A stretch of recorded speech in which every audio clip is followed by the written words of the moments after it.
नमस्कार दोस्तों, हमारे YouTube चैनल पर एक बार फिर आपका स्वागत है।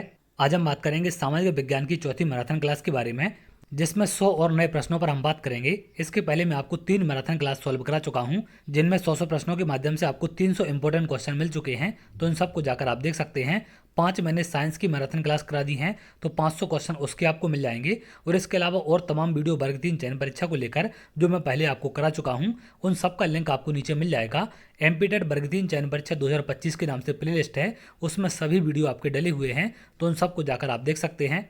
इसके अलावा इंपॉर्टेंट नोट्स और मैराथन क्लास की पीडीएफ आपको एप्लीकेशन पर मिल जाएंगे। एप्लीकेशन आप लोग डाउनलोड कर सकते हैं। एप्लीकेशन का लिंक भी आपको वीडियो को डिस्क्रिप्शन में नीचे मिल जाएगा, या फिर आप लोग संदीपनी एकेडमी हटा के नाम से प्ले स्टोर पर भी सर्च कर सकते हैं, तो वहाँ पर आपको तमाम जानकारी देखने मिल जाएगी। वर्ग 3 की टेस्ट सीरीज भी वहाँ पर लॉन्च हो चुकी है। सब्जेक्ट वाइज और फुल लेंथ दोनों प्रकार के टेस्ट आपको मिल जाएंगे, तो उन सबको जाकर आप देख सकते हैं। तो चलिए हम बात करते हैं चौथी मैराथन क्लास के बारे में। आज की क्लास का पहला प्रश्न है, सिंधु घाटी सभ्यता में धौलावीरा स्थल भारत के किस राज्य में स्थित है? तो धौलावीरा स्थल आपका कहाँ पर स्थित है? गुजरात के कच्छ के रण में। अगले प्रश्न पर आते हैं। अगला प्रश्न है, किस हड़प्पा कालीन स्थल के भवन निर्माण के लिए कच्ची ईंटों का प्रयोग बहुतायत में किया गया है? तो कच्ची ईंटों का प्रयोग कहाँ पर किया गया था? कालीबंगन में। अगला प्रश्न है, ताम्र पाषाणिक स्थल नवदा टोली स्थित है? तो नवदा टोली आपका कहाँ पर स्थित है? मध्य प्रदेश में, नर्मदा नदी के किनारे। ये भी मोस्ट इंपोर्टेंट क्वेश्चन है आपका। अगला प्रश्न है, मनु स्मृति मुख्यतया संबंधित है? तो मनु स्मृति आपकी किससे संबंधित है? समाज व्यवस्था से। अगले प्रश्न पर आते हैं, वह धर्म जो विश्व विनाशकारी प्रलय की अवधारणा में विश्वास नहीं करता है, तो कौन सा धर्म है आपका? जैन धर्म। अगले प्रश्न पर आते हैं, बुद्ध ने जो प्रथम उपदेश दिया था उसे क्या कहा जाता है? तो बुद्ध के पहले उपदेश को क्या कहते हैं? धर्म चक्र प्रवर्तन। इसको आप ध्यान रखेंगे। और पहला उपदेश कहाँ पर दिया था? सारनाथ में। ये भी मोस्ट इंपोर्टेंट है। अगला प्रश्न है, सारनाथ स्तंभ का निर्माण किसने किया था? अशोक ने। ब्राह्मी लिपि को सर्वप्रथम किसने पढ़ा था? जेम्स प्रिंसेप ने। यह भी मोस्ट इंपोर्टेंट है। अगला है, प्राचीन भारत में नियमित रूप से सोने के सिक्के चलाए थे कुषाण सम्राट कनिष्क ने। कनिष्क के वंश का भी नाम आप ध्यान रखेंगे, एक कुषाण वंश के शासक थे, क्योंकि इस पर भी प्रश्न आपका बन जाता है। अगला प्रश्न है, सती प्रथा का प्रथम अभिलेखित साक्ष्य प्राप्त हुआ था? तो सती प्रथा का प्रथम अभिलेखित साक्ष्य कहाँ से प्राप्त हुआ था? मध्य प्रदेश के एरंड में स्तंभ शिलालेख से। इसको आप ध्यान रखेंगे। अगला प्रश्न है, शक विजेता किसे जाना जाता है? चंद्रगुप्त द्वितीय को ही शक विजेता कहा जाता है। महाबलीपुरम का सप्तरथ मंदिर बनवाया गया था, ये नरसिंह वर्मन के द्वारा बनवाया गया था, और ये पल्लव वंश के राजा थे, तो इनके वंश का नाम भी आप ध्यान रखेंगे। अगले प्रश्न पर आते हैं। अगला प्रश्न है, युद्ध जिसमें भारत में मुस्लिम शक्ति की स्थापना हुई थी, तो भारत में मुस्लिम शक्ति की स्थापना किस युद्ध से हुई थी? तराइन के द्वितीय युद्ध से। तराइन का द्वितीय युद्ध आपका कब हुआ था? 1192 ईस्वी में। अगला प्रश्न है, दिल्ली के ब्राह्मणों पर भी जजिया कर लगाने वाला सुल्तान कौन था? फिरोज शाह तुगलक ने दिल्ली के ब्राह्मणों पर भी जजिया कर लगा दिया था। अगला प्रश्न है, वह युद्ध जिसमें एक पक्ष द्वारा प्रथम बार तोपों का उपयोग किया गया था, तो एक पक्ष द्वारा तोपों का उपयोग पहली बार कब किया गया था? पानीपत के प्रथम युद्ध में 21 अप्रैल 1526 को हुआ था, तो इसकी डेट भी आप ध्यान रखेंगे। अगला प्रश्न है, बुलंद दरवाजा बनवाया गया था, तो बुलंद दरवाजा किसने बनवाया था? अकबर द्वारा। फतेहपुर सीकरी उत्तर प्रदेश में है। सालवाई की संधि कब और किन के मध्य हुई थी? तो सालवाई की संधि आपकी कब हुई थी? 17 मई 1782 को ब्रिटिश ईस्ट इंडिया कंपनी और मराठा साम्राज्य के बीच हुई थी। तो ये दोनों चीजें यहाँ पर आपको ध्यान रखनी है, कब हुई थी और किन के बीच हुई थी। अगला प्रश्न है, 1857 में किसने इलाहाबाद को आपातकालीन मुख्यालय बनाया था? तो इलाहाबाद को आपातकालीन मुख्यालय किसने बनाया था? लॉर्ड कैनिंग ने। मोस्ट इंपोर्टेंट है। अगला है, नेटिव मैरिज एक्ट पारित किया गया था, तो नेटिव मैरिज एक्ट आपका कब पारित हुआ था? 1872 को। ये कई बार एग्जाम में क्वेश्चन आपका पूछा गया है। अगला प्रश्न है, हंटर कमीशन की रिपोर्ट में विकास पर विशेष जोर दिया गया था, तो किस पर जोर दिया गया था हंटर कमीशन की रिपोर्ट में? प्राथमिक शिक्षा पर। अगला प्रश्न है, गांधी जी भारतीय राष्ट्रीय कांग्रेस के किस अधिवेशन के अध्यक्ष थे? बेलगांव अधिवेशन के। ये कर्नाटक में हुआ था आपका 1924 में। तो ये तमाम चीजें आपको ध्यान रखनी है। अगले प्रश्न पर आते हैं। अगला प्रश्न है, भारतीय अशांति का जनक कहा गया था, तो किसे कहा गया था? बाल गंगाधर तिलक को। अगले प्रश्न पर आते हैं। अगला प्रश्न है, वह आंदोलन जिसमें हिंदू मुस्लिम एकता का वास्तविक रूप प्रतिबिंबित हुआ था, तो हिंदू मुस्लिम एकता किसमें देखने मिली थी? खिलाफत आंदोलन में। अगला प्रश्न है, गांधी इरविन समझौता हुआ था, तो गांधी इरविन समझौता कब हुआ था? 5 मार्च 1931 को। इसको दिल्ली समझौते के नाम से भी जाना जाता है, तो इस बात को भी आप ध्यान रखेंगे। वह गवर्नर जनरल जिसने भारत में दास प्रथा को समाप्त किया था, लॉर्ड एलनबरो मोस्ट इंपोर्टेंट है आपका 1843 में। अगले प्रश्न पर आते हैं। अगला प्रश्न है धौलाधर तथा पीर पंजाल की महत्वपूर्ण श्रेणियां स्थित हैं, ये लघु हिमालय में हैं। वह नदी जो अपने मार्ग में परिवर्तन करने के लिए विख्यात है, तो कौन सी नदी अपने मार्ग में परिवर्तन करने के लिए विख्यात है? कोसी नदी। कोसी नदी की एक और विशेषता है, इसे बिहार का शोक भी कहा जाता है, तो इस बात को भी आप ध्यान रखेंगे। अगला प्रश्न है रहस्यमयी झील कहाँ जाता है? तो रहस्यमयी झील आपकी कौन सी है? रूपकुंड झील उत्तराखंड में है। इसके किनारे लगभग 500 कंकाल मिले थे, इसलिए इसको कंकाल झील भी कहते हैं, इसको भी आप ध्यान रखेंगे। रहस्यमयी झील भी कहा जाता है, मिस्ट्री लेक भी कहते हैं, तो ये तमाम नाम आपको ध्यान रखने हैं। सदाबहार वन पाया जाता है पश्चिमी घाट पर। अगले प्रश्न पर आते हैं। अगला प्रश्न है वह मृदा जिसको कम सिंचाई की आवश्यकता होती है क्योंकि वह मृदा नमी को सोख सकती है, तो कौन सी मृदा को कम सिंचाई की आवश्यकता होती है जो नमी को रोक सकती है? काली मृदा। इंदिरा गांधी नहर का उद्गम स्थल कहाँ पर है? हरिके बैराज। अगला प्रश्न पर आते हैं। अगला प्रश्न है वह देश जिसका सहयोग बोकारो इस्पात कारखाने में प्राप्त किया गया था, सोवियत संघ की मदद से बोकारो इस्पात संयंत्र बना था। टोडा जनजाति का मूल निवास क्षेत्र क्या है? नीलगिरी पहाड़ियों पर ये रहते हैं टोडा जनजातियां। ये प्रश्न भी कई बार एग्जाम में आपका पूछा गया है। वह सीमा जिसके बाहर तारे आंतरिक मृत्यु से ग्रसित होते हैं कहलाती है, तो उस सीमा को क्या कहते हैं? चंद्रशेखर सीमा। मीथेन जिसके वायुमंडल में उपस्थित है वह कौन सा ग्रह है आपका? बृहस्पति। ये भी मोस्ट इंपोर्टेंट है। अगला प्रश्न है भूमध्य रेखा, कर्क रेखा और मकर रेखा तीनों किस महाद्वीप से होकर गुजरती हैं? अफ्रीका महाद्वीप से। मैगीनोड रेखा क्या थी? फ्रांस और जर्मनी के बीच की रेखा थी, इसको आप ध्यान रखेंगे, इनके बीच की ये सीमा थी। अगला है वह ज्वालामुखी जिसे भूमध्य सागर का प्रकाश स्तंभ भी कहा जाता है, मोस्ट इंपोर्टेंट है। स्ट्रॉम वैली को क्या कहा जाता है? भूमध्य सागर का प्रकाश स्तंभ। डोबर जलसंधि जोड़ती है इंग्लिश चैनल और उत्तरी सागर को, तो इसको भी आप ध्यान रखेंगे। अगला प्रश्न है पर्ल ऑफ साइबेरिया कहा जाता है बैकल झील को, ये भी मोस्ट इंपोर्टेंट क्वेश्चन है आपका।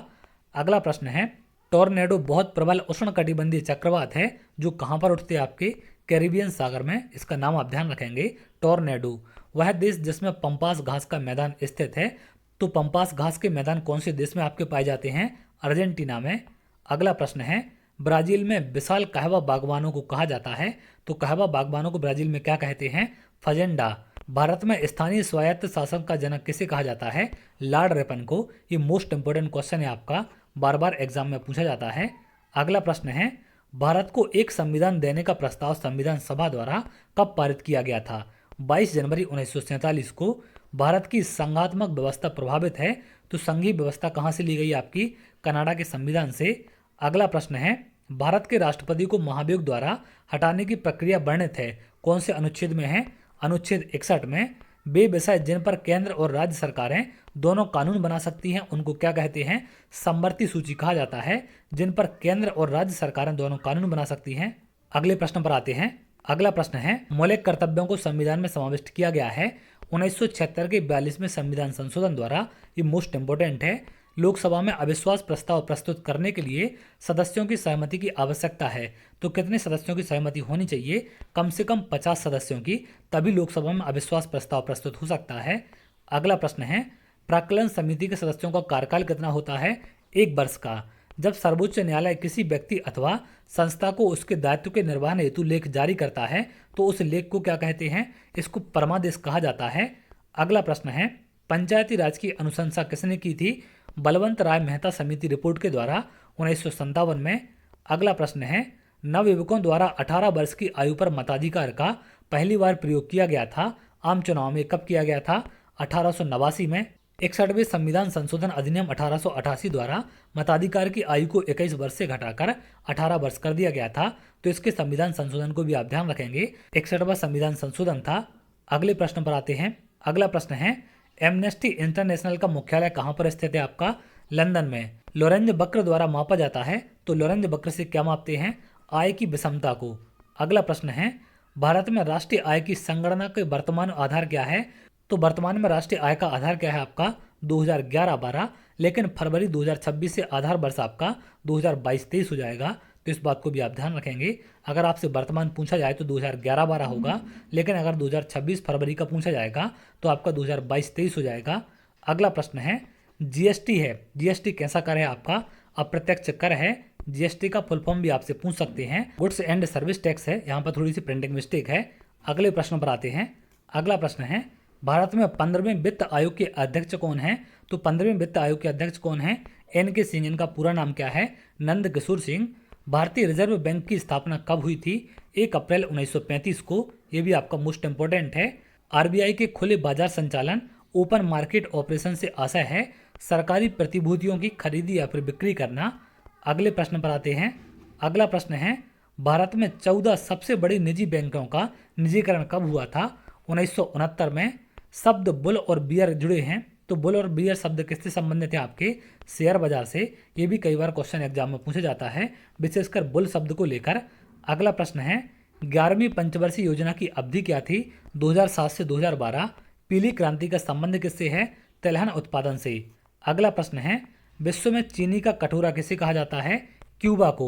लकड़वाला समिति संबंधित है, तो ये किससे संबंधित है? आपकी भारत में गरीबी के आकलन से। इसका गठन 1889 में किया गया था, तो इसको भी आप ध्यान रखेंगे। अगले प्रश्न पर आते हैं। विश्व व्यापार संगठन का मुख्यालय कहाँ पर है? जेनेवा में। स्वतंत्र भारत के प्रथम रेल मंत्री कौन थे? जॉन मथाई। डूरंड रेखा कहाँ पर स्थित है? आपकी भारत और अफगानिस्तान के बीच। ये भी आपका इंपॉर्टेंट है। अगला है, सूर्य की बाह्यतम परत को क्या कहते हैं? इसको क्रीट या फिर कोरोना कहा जाता है। हिग्स बोसॉन का नाम क्या है? हिग्स बोसॉन का नाम क्या है? आपका गॉड पार्टिकल भी इसको कहते हैं। मोस्ट इंपोर्टेंट है। अगला है, बिग बैंग सिद्धांत का प्रतिपादन किसने किया था? जॉर्ज लेमेंत्रे ने। ये कई बार क्वेश्चन आपका पूछा जाता है। रूसी क्रांति का जनक किसे माना जाता है? तो क्रांतियों पर कई सारे क्वेश्चन आपके पूछे जाते हैं। इसका मैंने प्रॉपर PDF आपको एप्लीकेशन पर शेयर कर दिया था, जिसमें सभी क्रांतियां आपकी कवर हो जाएंगी, प्रथम विश्व युद्ध, द्वितीय विश्व युद्ध को लेकर, और जो भी वहां पर आपके क्वेश्चन बनते हैं उन सब की जानकारी PDF में आपको एप्लीकेशन पर मिल जाएगी, तो उसे आप जरूर देखें। तो रूसी क्रांति का जनक किसे माना जाता है? व्लादिमीर लेनिन को। ये मोस्ट इंपॉर्टेंट है।